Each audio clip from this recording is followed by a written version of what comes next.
Hello, everybody. Welcome to a class on Transcranial Colour Coded Duplex Sonography. My name is Dr. Sharit Krishnaswamy. And in this class, I shall talk about the anatomy of cerebral circulation, the physics related to Doppler, the various windows used in Doppler ultrasonography, as well as the various conditions in which TCCS can be used.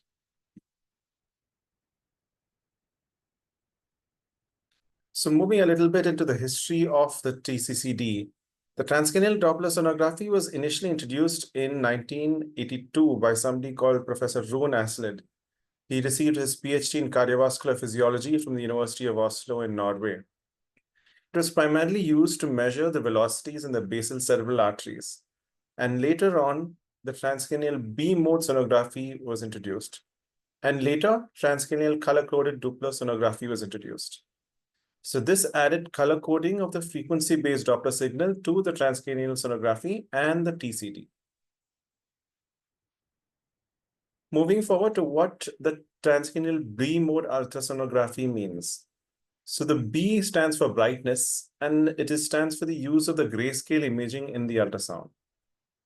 So it renders a two-dimensional image of a structure in which the organs and the tissues appear in variable brightness. It is essential to understand the cerebral circulation while trying to understand the velocities of the blood in these arteries using the transcranial Doppler or the TCCS. So as you know, the anterior circulation is fed by the internal carotid arteries, and the posterior circulation is derived from the vertebral arteries. So all of this form the circle of Willis, in which a connection between the anterior cerebral arteries is by the anterior communicating artery.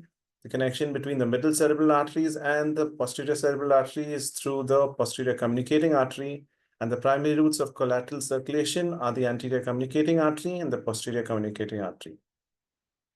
The reason why the circle of Willis exists is so that the to and fro movement of the blood maintains the patency of the circulatory system, and it prevents thrombosis and atresia. This is a circle of Willis in situ. As you can see, a lot of vital structures are close to the circle of Willis. That is the optic chiasma, the pituitary gland, and posteriorly the brainstem. These are the structures in which the circle of Willis comes in close proximity to, and assessment of the circulation and the blood flow of this circle of Willis appears through various windows that we use to approach the flow of blood through the arteries in the brain. So let's discuss each of the arteries of the brain to understand the flow of blood in the vessels, as well as where they are located with respect to the structures of the brain. Now, the parts of the anterior cerebral artery can be divided into three parts. That is the A1, the A2, and the A3. The A1 extends from the internal carotid artery and to the anterior communicating artery, whereas the A2 extends from the anterior communicating artery to the bifurcation of the pericallosal and the callosomarginal arteries. As you can see, the anterior cerebral artery is in relation with the corpus callosum. And the A3 forms the precallosal segment. The A4 forms the callosal segment, that is the supracallosal segment. And beyond the supracallosal segment is the postcallosal segment. This is another diagram representing the same anterior cerebral artery. As you can see, it passes over the optic nerve. It is connected with the vessel of the opposite side in the intermedullary fissure by the anterior communicating artery, and it supplies blood which is oxygenated to most midline portions of the frontal lobes and the superior middle parietal lobes. Moving forward to the middle cerebral artery. If you can see here, the internal cerebral artery further branches out laterally to form the sphenoidal part of the middle cerebral artery, the insular part which moves inward, and again it moves outward to form the opercular part, followed by the cortical part. All of this is important to understand the flow of blood while using the transcranial Doppler. To try and understand what the insular part and the opercular part is, the insula is located deep within the lateral sulcus, also known as the Sylvian fissure, and this separates the temporal lobe from the parietal and frontal lobes. What is the operculum? As you can see, there are two parts of the operculum, that is the parietal operculum and the temporal operculum. This is the cortical structure that forms a lid over the insular cortex, and it covers it from the external view. Like I mentioned before, the different parts of the middle cerebral artery are the M1, M2, M3, and M4, the sphenoidal segment, insular segment, the opercular segment, and the terminal or the cortical segments, each moving, and the blood in the middle cerebral artery either moving inward and outward and upward. This diagram shows a few other descriptions and branches of the middle cerebral artery. The middle cerebral artery forms a superior division and an inferior division, and also gives rise to smaller arteries known as the lenticular stride arteries inward towards the internal capsule and the putamen and the globus pallidus. Now let's understand the PCOM and the ACOM arteries. The ACOM artery arises from the anterior cerebral artery and forms an anastomosis between the right and the left anterior circulation, and it is approximately 4 millimeters in length. Whereas the PCOM, it originates from the posterior aspect of the C7, that is a communicating segment of the internal carotid artery, and it anastomoses with the ipsilateral posterior vertebral artery and forms the part of the circular villus. Moving backward to understand the parts of the posterior cerebral artery. The posterior cerebral artery arises from the termination of the basilar artery to the posterior communicating artery. The P2 forms the part that arises from the PCOM to the part of the artery which lies in the perimesencephalic cistern. The P3 extends from the posterior border of the lateral aspect of the brainstem and to the origin of the parietal occipital arteries and the calcarine artery. Whereas the P4, it represents the terminal branches found in the calcarine fissure. Let us further understand the posterior cerebral artery by this diagram. As you know, P1 is formed by the termination of the basilar artery to the posterior communicating artery, which lies in the interpeduncular cistern. The P2 is further divided into P2A and P2P, which is the anterior part and the posterior part of the P2. The anterior part is a subsegment which lies within the caudal cistern. The P2P, which is the posterior part, lies in the ambient cistern. The P3 lies in the quadrigeminal cistern, whereas the P4 lies within the calcarine fissure, which is a cortical segment. So why would we want to do a transcranial Doppler ultrasonography? Let us say we suspect a cerebral vasculopathy.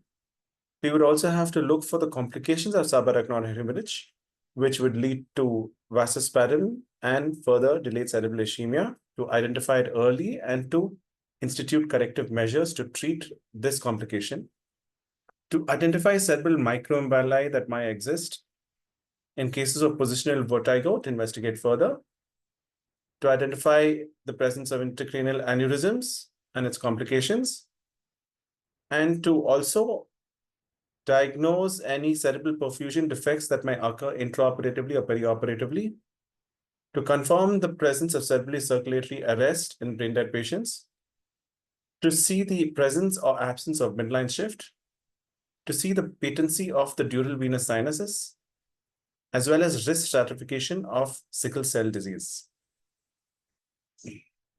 Now coming to the principles of the transcranial color sonography. What probe do we use? We use a probe with a low frequency transducer, which is 1.75 to 3.5 megahertz. And there are two types that can be used. That is the frequency shift TCCS and the power TCCS.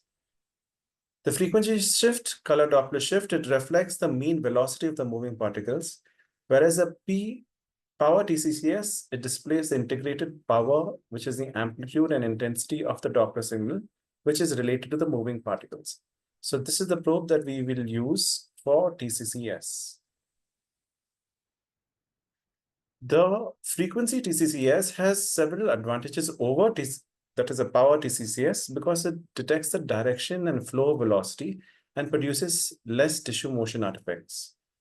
Whereas a power TCCS has a better signal to noise ratio, and it is independent of the angle of inclination, and it is subject to aliasing. This is a concept that I shall explain to you over the coming slides. Both these techniques, they depict the anatomical course of the cerebral vessels, and they help in estimating the inclination angles and the measurement of angle corrected velocities in defined depths and sample volume.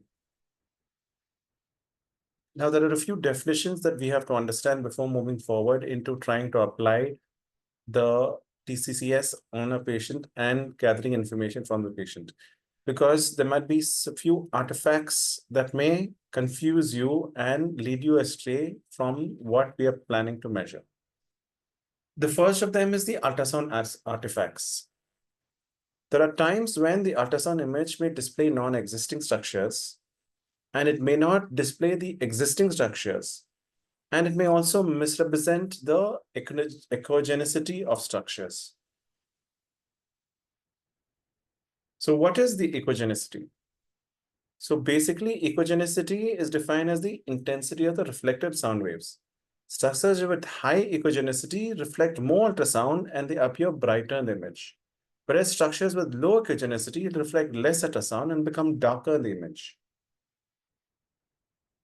Some structures have very high echogenicity, such as skeleton, calcification, and mechanical heart valves. These reflect all sound waves, and they leave very few waves to explore the area behind the reflector. For example, here you can see a gallstone, and beyond the gallstone, there is a shadow which prevents the identification of structures beyond the gallstone. So this is known as acoustic shadowing. There is another artifact known as reverberation artifact. Ultrasound waves can be reflected multiple times between the dense structures. And each reflection, the portion of the sound waves return to the transducer and produce a copy of the reflector in the image. There are times when the ultrasound image may display multiple copies of a dense structure. So these artifacts are known as reverberations. So reverberations can occur when a structure that has boundaries with high echogenicity. There is another artifact known as a mirror image artifact. This is when a strong reflector acts as a mirror. And beyond the mirror, a copy of the structure appears in front of the mirror shown. So the mechanism behind the mirror image artifacts is similar to that of the reverberations.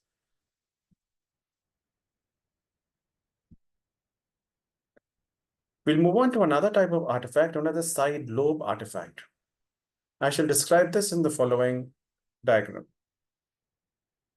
Now, there are side lobes which are formed when an ultrasound probe is used on a particular aspect of the person. Now, these lobes, they move away from the axis of the intended beam of the ultrasound. While we use the probe on the patient, we sweep the probe from side to side, and the beam also moves from side to side. For example, if the object is recorded by the main beam and the main beam moves towards the side, the object is recorded by the first side lobe. And later the object is recorded by the second side lobe. So the resulting image shows a side lobe artifact. This is what we have to be wary about while using ultrasound.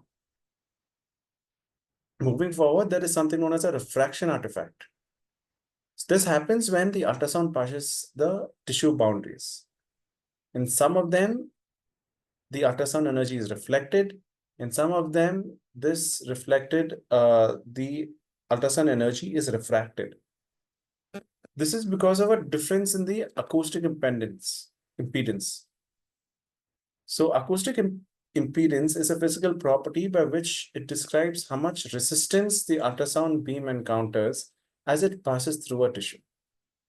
So for example, a true object is present here, but due to this varying refraction and reflection, the probe will identify that the object exists over here. The other definition that we have to understand is the signal to noise ratio. So in simple words, signal is what we need to pick up or we need to record.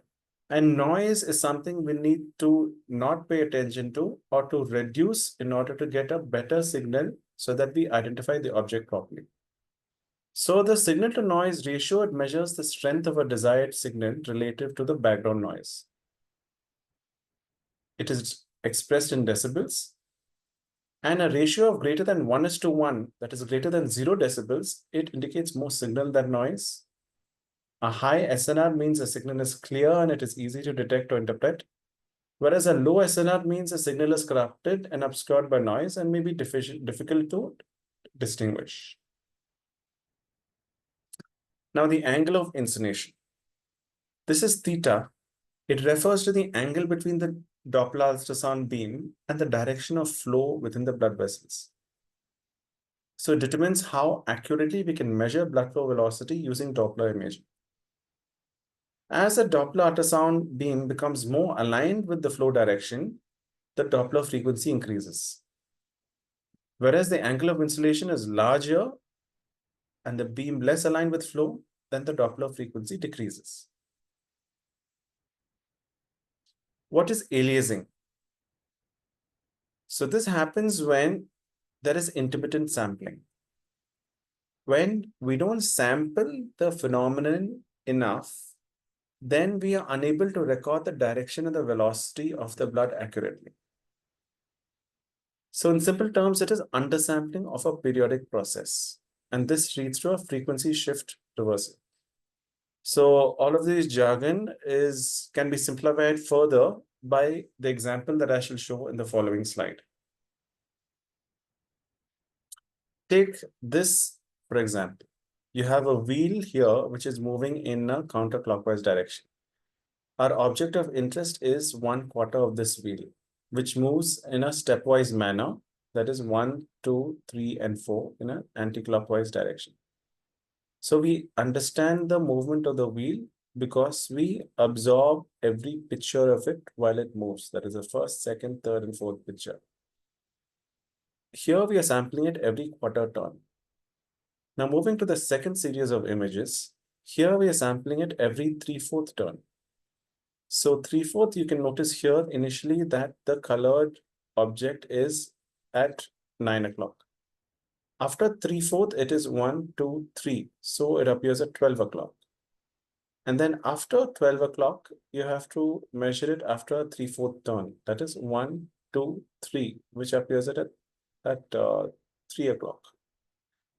And then it appears 1, 2, 3, and it appears at 6 o'clock. So in effect, when you look from left to right, it appears as if the wheel is moving backward. In the first diagram, it appears forward. In the second diagram, it appears backward. So this is a simplified explanation of what aliasing is, and it can happen while we use ultrasonography to assess patients. Moving forward to Nyquist limit. So a Nyquist limit is when the velocity of the object in the body is beyond a particular limit. And that limit is known as a Nyquist limit. And at this point, the direction of flow is opposite to that of the actual one, like I explained in aliasing. And the Nyquist limit is half the pulse repetition frequency of the ultrasound emitted by the Doppler transducer. So aliasing, it occurs only in pulse wave Doppler, and it does not occur in continuous wave Doppler.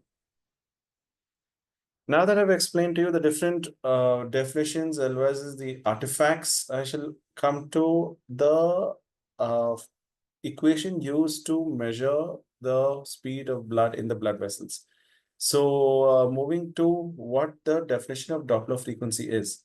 So this can be given by the equation. Doppler frequency is equal to twice into the transmitted beam into the velocity of the blood into the cos theta, whereas the theta is the angle of incidence between the ultrasound beam and the direction of flow divided by the speed of the sound in tissue. You can get a higher Doppler frequency when the velocity is increased and the beam is more aligned to the flow direction and the higher frequency is used. Moving forward to why and how we will use this Doppler sonography on the patient. So the primary TCD parameters for identifying the cerebral arteries are the following. That is the insinuation depth, to what depth you identify the artery, to identify the direction of blood flow at that depth, to identify the flow velocity, and since it is a pulsatile flow, it will have a systolic and a diastolic peak flow velocity, the probe position, whether it is in the temporal, the orbital, the suborbital, occipital, or the submandibular, the direction of this ultrasonic beam, whether it is posterior, anterior, caudate, or cephalad, and the traceability of the vessels. So, like I mentioned before, it is to find out the anatomical course of the blood vessels with respect to the surrounding tissue, the direction, the velocity, and the pulsatility of flow, and the reaction to the Valsalva's maneuver, the visual stimulation. So the velocities are measured with the spectral Doppler sonography using color Doppler imaging as a roadmap.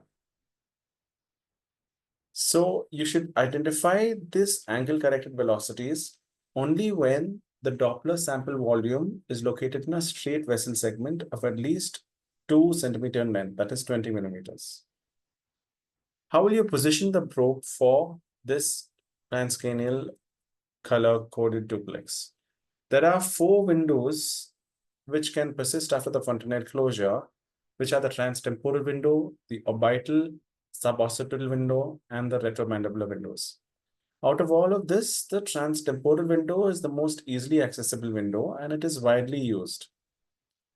And this position is superior to the zygomatic arch and the nasal to the pinna of the ear. So here, this is the position that most frequently we can obtain the anatomical landmarks as well as identify the flow of blood in the cerebral arteries. Coming to the transtemporal insonation, this is performed when the patient is in a supine position. It is an axial scanning plane through the orbitomeatal line. So you first identify a hypogenic butterfly-shaped mesencephalic brainstem. This is surrounded by a hypoechogenic basal cistern. This is found at the depth of 5 to 9 centimeters. So if you can see here, the mesencephalon is a low echo butterfly-shaped formation at the depth of 5 to 9 centimeters. This is surrounded by a high echo border corresponding to the basal cisterns, and the 2 posterior cerebral arteries arising from the head of the basilar artery wrap themselves around the brainstem. If you can see here, you can see the M1 segment of the middle cerebral artery, the proximal portion of the M2, that is the middle cerebral artery, and the posterior pre-communicating A1 and the anterior cerebral arteries moving anterior. Whereas caudally, you can find the internal carotid artery. You can also identify the ventricles using the transcranial color coded duplex. The ventricular plane is obtained by moving the transducer or tilting it upwards with respect to the mesencephalic plane. You can identify the hypoechogenic third ventricle surrounded by bright margins and the hyperechogenic pineal gland. So in these following images, I will describe the various structures which are labeled here. So this is a projection of planes of the transcranial duplex in the coronal axis of a healthy volunteer. If you look at figure A, you will find the scan of the middle part of the lateral ventricle. The angulation to the orbitomeatal line is 25 degrees. 1 signifies the middle part of the contralateral ventricle. 2 is the choroid plexus. And 3 is the medial margin of the ipsilateral ventricle, whereas 4 is the skull. Figure B shows the scan of the third ventricle, in which 1 is the third ventricle, 2 behind it is the pineal gland, 3 is the choroid plexus, and 4 is the anterior wall of the lateral ventricle. This diagram C, it shows an axial scan in projection to the orbitomeatal line, where 1 is the midbrain, 2 is the middle cerebral artery, and 3 is a temporal bone. You can use additional coronal planes when you suspect some abnormal intracranial hemodynamics. When you tilt the ultrasound probe rostrally, you will find the anterior coronal plane, which shows the M1 aspect of the middle cerebral artery, A1 of the anterior cerebral artery, and the C1 part of the internal carotid artery. This shows the color duplex findings of the transtemporal insinuation with an axial scanning plane in a patient with bilateral stenosis of the MCA bifurcation. So if you can see here, you can see the stenosis of the middle cerebral artery bifurcation. And the MRI angiogram, it shows a stenosis in white arrows here in middle, that is C. If you compare the diagrams of A, B, and D, E, you will notice a lot of red color and yellow color in the process of flow of the blood in these arteries. So this is due to increased velocities, aliasing, and reverse flow. When you compare it with A and D, you will find that there are normal post-stenotic Doppler spectra in which the amount of red, green, and orange is much lesser. The transforaminal examination. So this is performed in an axial scanning plane as described for transcranial Doppler sonography. The patient sits or is in supine position with the head bent forward. The probe is located 3 to 4 centimeters caudal to the occipital protuberance in a medial or paramedian position. This provides a distinction between the two vertebral arteries, and you can identify the flow of blood away from the probe in the form of a blue color. This diagram B shows the position of the probe with respect to the patient. If you look at diagram C, you will see the visualization of both the vertebral arteries uniting to form the basilar artery. The basilar artery and the vertebral cranial aspect of the vertebral arteries are blue because they're moving away from the probe, whereas both vertebral arteries are coded red because they have a tortuous course in the foramen magnum region. Now we'll move forward to understand the advantages and the limitations of the transcranial color coded duplex. This TCCS has advantages over the TCD because it identifies the insinuated vessel without the use of compression tests. It helps in the evaluation of cross flow through the anterior communicating artery, and it is more reliable. It can help depict the arteriovenous malformations and aneurysms, and it can help in providing the measurement of the true angle corrected flow velocities. The TCS visualizes the position and diameter of the supratentorial ventricles, and it may also detect intracranial hemorrhage, including hemorrhagic transformation of ischemic infarcts. It is also has advantages over MR angiography because it is a bedside tool and it can be performed as and when needed. It can also be used on uncooperative and blessed patients. And it helps to get information regarding the cerebral parenchyma and ventricular system. And it is relatively inexpensive. There is another window where we can assess certain phenomena or conditions with respect to the patient. This is the orbital window. Behind the elliptical groove, that is the groove of the eye, you will see that the linear hypoechoic optic nerve can be identified here. This is present in the hyperechoic sheath. So another method to identify an increased intracranial pressure is to measure the optic nerve sheath diameter. Here, the nerve sheath diameter is 3 millimeters. Normally, it should be less than 5 millimeters. This color flow Doppler can also identify the ophthalmic artery, which is running externally and in parallel to the optic nerve in the posterior orbit. You can also identify the central retinal vein within the optic nerve body and also proximal to the optic artery. So when you look at the transorbital approach, you will have to understand the various movement that is of blood in the internal carotid artery. So while we use a transorbital approach, we have to Reduce the power of the ultrasound image to avoid the damage to the lens of the eyes. So you apply the probe over the closed eyelid. You can identify the ophthalmic artery usually at a depth of 45 to 50 millimeters. You can identify the C3 segment at the depth of 60 millimeters.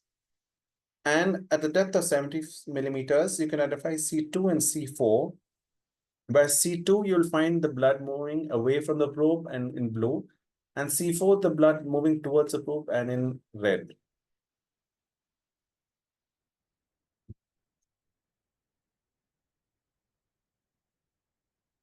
So once you have identified the structures and the blood flowing through the arteries in the brain, we shall move to understand what spectral Doppler is.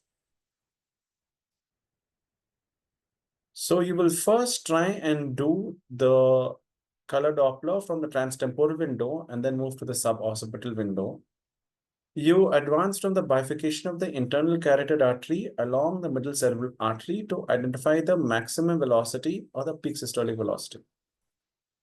The peak systolic velocity and end diastolic velocity of each vessel insinuated should be recorded, and of both ipsilateral and contralateral structure should be examined. Along the A1 segment of the ACA, from the ICA bifurcation to the cavernous portion, and the near field extent to the vertebral artery to the basilar artery. So the velocity is obtained should be analyzed using principles from the Doppler equation, like I mentioned before, as well as the modified Bernoulli principle. The mean flow velocity can be calculated with this equation, that is the peak systolic velocity plus twice into the end diastolic velocity divided by 3. You can also calculate the pulsatility index, that is the difference between the peak systolic velocity and the end diastolic velocity divided with the mean velocity. To try and revise what the Bernoulli principle is, it states that the speed of the moving fluid increases, the pressure within the fluid decreases.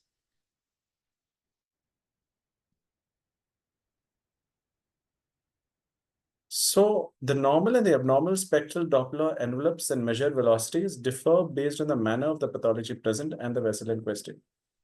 So normally the mean flow velocity should be between 46 to 86 centimeters per second. This may be altered due to an increase or decrease in regional blood flow, or changes in blood viscosity, or change in the luminal caliber. Or there may sometimes be a sudden systolic inflection or stepwise velocity decrements in diastole. And the pulsatility index can be converted to a Rust estimation of intracranial pressure with this equation. That is, ICP is equal to 10.93 into pulsatility index minus 1.28. What can we use this Transcranial Colour Coded Duplex in right now? So there are conditions in stroke and intracranial hemorrhage, in cerebral vasospasm and subarachnoid hemorrhage, in cerebral circulatory arrest, and in differential diagnosis of certain disorders.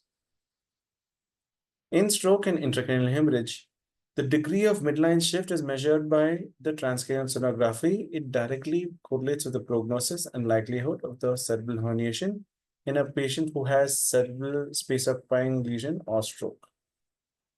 And the quantification of this midline shift with sonography, it is used to predict the need for surgery and to check the neurological outcome after decompressive surgery. And if it is performed 3 days after an ischemic stroke affecting the middle cerebral artery territory, then measurement of the midline shift may assess in risk stratification. So how do we measure the midline shift in a patient who has increased intracranial hemorrhage or midline shift? So if you can notice, this is the opposite table of the skull, and this is the flow of the ultrasound waves from the probe to the opposite side of the skull. So you identify the third ventricle by a double hyperechoic image over the midbrain. You measure the distance between the external bone table and the third ventricle. You measure it bilaterally. And the difference between the both measures, that is A and B, divided by 2, will give you the midline shift. The following diagram shows the same thing in which A is calculated from one part of the skull, right? B is calculated from the left part of the skull to this third ventricle. And A minus B divided by 2 gives you the extent of the midline shift. And in cerebral vasospasm and subarachnoid hemorrhage, TCD helps us to identify the presence of vasospasm, to identify the presence of cerebral ischemia and grade the severity. And within 3 days of post-SAH, there will be an increase in the velocity of the baseline cerebral artery velocity, more than 21 centimeters per second per day. And this is suggestive of vasospasm. If a patient develops symptoms, it is most likely that the velocities are exceeding 160 centimeters per second. So a particular ratio known as the Lindegard ratio is considered useful for diagnosing whether the patient has a cerebral vasospasm. If a patient has a Lindegard ratio of above 3, it is diagnostic. If a patient has above 6, the patient has severe vasospasm. What is a Lindegard ratio? It is a ratio of the middle cerebral artery velocity divided by the internal carotid artery peak systolic velocity of the extracranial portion. If a patient has this Lindegard ratio more than 3.9, patient may have moderate or severe vasospasm, and the presence of the mean flow velocity between 94 to 108 centimeters per second. Here in this diagram, you can see the upper diagram. Patient has vasospasm on the left MCA of a peak systolic velocity of 248, that is a mean systolic velocity of 248 centimeters per second and a pulsatile index of 0.965. After mechanical angioplasty, you will find that the linear flow is observed and patient has a mean systolic velocity of 48 centimeters per second and pulsatile index of 1.1. How is TCCS used in cerebral circulatory arrest? So there are certain criteria that a few authors have suggested. One is a biphasic flow pattern in which there's equalization of systolic and diastolic flow amplitudes. And that is a peak systolic velocity of less than 50 centimeters per second with a duration of systolic spikes less than 200 milliseconds and obliteration of all intracranial flow in the presence of extracranial flow. So an examination should be recorded before the onset of cerebral circulatory arrest, and one of the aforementioned 3 criteria must be present in bilateral vessels and it should be recorded twice, that is sequential examinations 13 minutes apart. Cerebral circulatory arrest, these are a few aspects seen where you can see elevated ICP, you'll find increased resistance. In ICP greater than diastolic blood pressure, you'll find absence of diastole. In ICP equal to the systolic blood pressure, you'll find reverberating flow. And if the ICP is greater than systolic blood pressure, you'll find systolic spikes. And when the ICP is far exceeding the cerebral perfusion pressure, you'll find no signal on the TCD. The other possible conditions where you can use a TCD is to identify headache and decreased level of consciousness in a patient to see if the patient has elevated intracranial pressure, where ICP is above 22 millimeters of mercury. And this correlates with the middle cerebral artery pulsatile index of greater than 2.13. If you can find optic nerve shield diameter more than 5 millimeters, this patient would have elevated ICP. Mass effect leading to midline shift, presence of brain death, patient who has vasospasm post subarachnoid hemorrhage and hemorrhage. Thank you.